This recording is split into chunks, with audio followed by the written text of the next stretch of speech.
So now we're going to continue practicing shape number 2 of the C major scale, and we're going to introduce a new scale sequence. And this is another popular scale sequence that ascends and descends in groups of 3. Once again, instead of starting from the root note, we are going to start from the lowest note in that position. So we're going to be starting from the 3rd fret of the E, which is the G note, but we will still be using notes in the key of C. We're going to ascend and descend through the sequence, and then when we conclude the sequence, I will resolve to the C root note. So that really pulls your ear in so that you can hear the key center. So let's have a look at the sequence. What you're going to be doing is starting from each note of the scale and playing up 3 notes. Let's just play through a little fragment so you can see how the sequence works.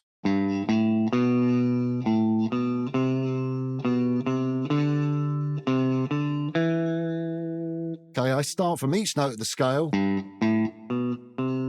but I play up 3 notes. Next note, next note, next note. And we continue that through the remaining notes of the scale. When we descend, we simply do the same thing, but in reverse.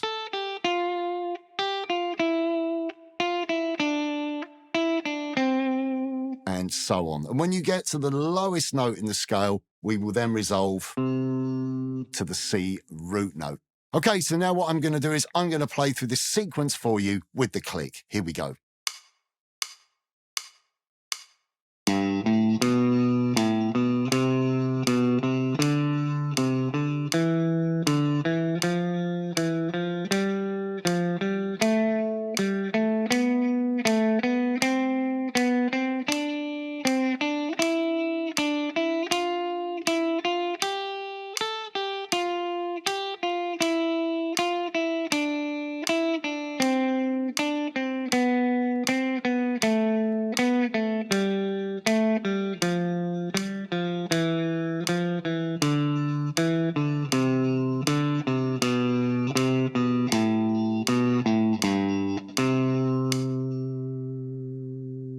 So why is this going to be important? Well, we've learnt another position of the fingerboard, and also we've learnt another scale sequence. Something to bear in mind here, which is also a byproduct of practicing in this way, is that we are getting really used to using a finger per fret. In other words, using your little finger. Take care in some of the positions when you're changing strings.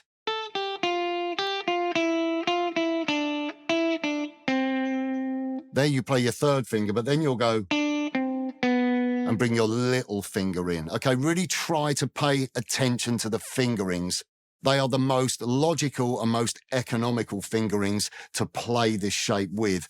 They may seem a little bit strange at first, but really persevere with it. Don't take shortcuts. If you practice in this way, you will have great finger independence. As well as that, you're working on your picking. Now, the picking's a little bit different for this because we are using 2 eighth notes and a quarter notes. You're going to go down, up, down, down, up, down, down, up, down.